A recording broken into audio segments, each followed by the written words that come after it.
Fitness business owners, if you are opening up your first location or a second location, you're gonna wanna watch this video because most training gym owners overlook these crucial pieces. If you get these 3 things right, you will lubricate your success. And if you drop the ball here, you may struggle for years, if not forever. Lucky for you, in this video, I am gonna cover the 3 most underrated keys to successfully opening up a brick and mortar training gym.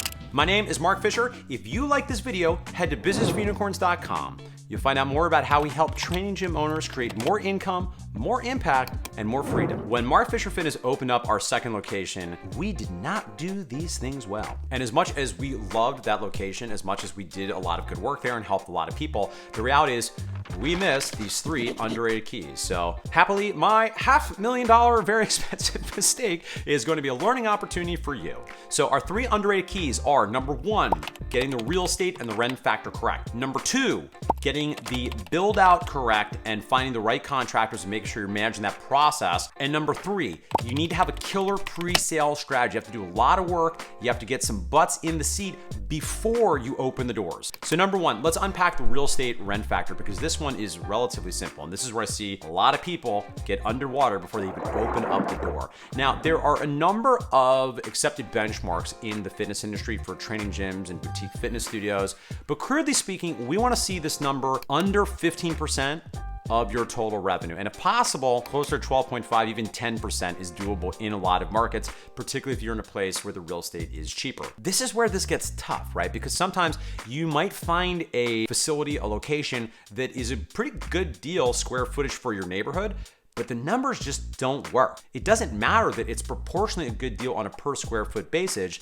if the monthly rent is too expensive. So you want to keep that in mind. So whether you're opening up a second location or considering opening up your first, or even having an uncomfortable conversation about your current arrangement, that is some of the math we want to do. We don't want to be any higher than 15% of your revenue. Number 2, build out costs, contractor management. So this is where in Mark Fisher Fitness, we got hosed real bad. So we had an amazing architect, I should say, for our second location, and we got a number of bids from them, from contractors, and of course, one of them came in really low. And the thought of both on our thinking as well as the architect was, these are individuals, they want to get with this architect, they want to develop a relationship, they want to work with them, so they're willing to come in low to get this opportunity to really dazzle them and wow them. And it did not happen that way. It went over a lot, like way over. We were even able to sue them afterwards, and the court of law said we were owed many hundreds of thousands of dollars, but unfortunately you can't get blood from a stone. And this happens oftentimes. This particular contractor bankrupted their company. They didn't have a company anymore and then opened up another company. So there's nothing we could do to get that money. If you're looking at contractors, you want to get references, take the time as if you were hiring an employee and find out about firsthand experiences that other people that have worked with this contractor have had, so you get at least some sense of how things might go. Is this contractor a high integrity person that's going to genuinely do their best, knowing that some things come up that are not under anyone's control? And I'll offer one other quick thought as relates to build out that actually is a little bit of a throwback to our first point about the rent factor. One of the things you can do to help address the build out actually is in the way you negotiate the lease. So if you can negotiate so that you're getting free rent up front, ideally you're setting it up so you're not actually paying rent until your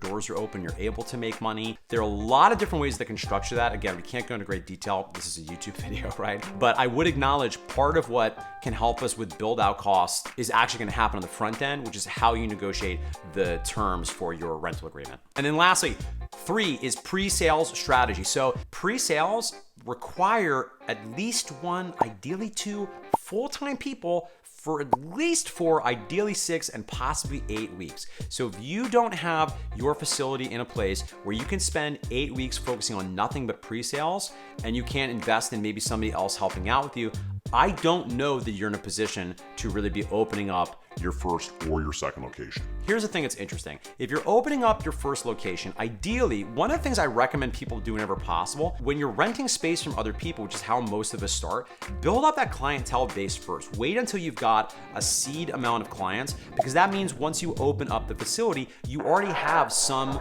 if not literally monthly recurring revenue. you have a clientele base that you can move into whatever the membership model is now that you have your own brick and mortar. This is what gets tricky, because if you're opening up the second location now and it's in a different neighborhood, you probably don't have those same seed clients. And you've really got to be willing to invest time and money and energy with a pre-sale system, some kind of set number of founders members that get some kind of set discount. And in addition to having some strong, compelling offer, you really also just want to make a racket. You want to get the word out. It could be some combination of a table or booth outside the location that's being worked on. If you're able to get in there and offer some version of your services, maybe some classes just to sort of spread the word in the community about what you're doing, working the target parking lot with some sort of either cards you give away or getting contact information to give away a free something, finding joint ventures and local businesses that you can partner with to get the word out. You ideally want to be spending very heavily also on digital marketing, because this is a great strategy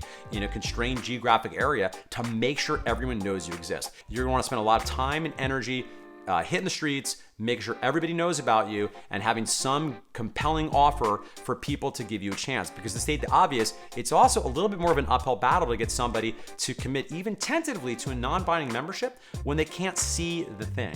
In closing, and relate to the last point, this is very hard to do without practice, right? I think anybody being completely honest, if you're an independent gym owner, there's a lot of luck involved, because usually the first time you open up your facility, you're just kind of making the stuff up as you go along. You might not have understood how pre-sales will factor in. Plus, if you're opening up your first facility, you're likely taking a group of seed clients into an existing location. Though admittedly, sometimes people do just open up in a new market and then start to hustle from there. Certainly that is something that I've seen people do. But I want to note, this really is one of the advantages. Frankly, if you check out my previous video about why I invested in a fitness franchise, this is part of the expertise that even I'm looking for, right? Because the reality is no training gym owner has lots and lots of reps at opening up new locations. It's only in larger fitness franchises that within the system, they've done this hundreds of times and in many, many different markets. Now, again, to be clear, I'm not making the case that you should close your independent gym and open up a fitness franchise. I think there are perhaps reasons to do that, but it's not the right fit for everybody. What I am saying is these are 3 underrated keys. At the very least, having watched this video, you'll now know better about how you should be negotiating that rent terms. You'll hopefully be a little bit more thoughtful about vetting and choosing contractors, and you'll at least understand the amount of work and effort, the kinds of marketing hustle and offers that need to be made in pre-sales, so that you open up with a critical mass of clients and are doing your best to really get some momentum from the time the doors open, instead of opening up and there's nobody in there and it's an uphill climb for months, which is not the fun way to do it. All right, friends, thank you so much as always for checking out this video.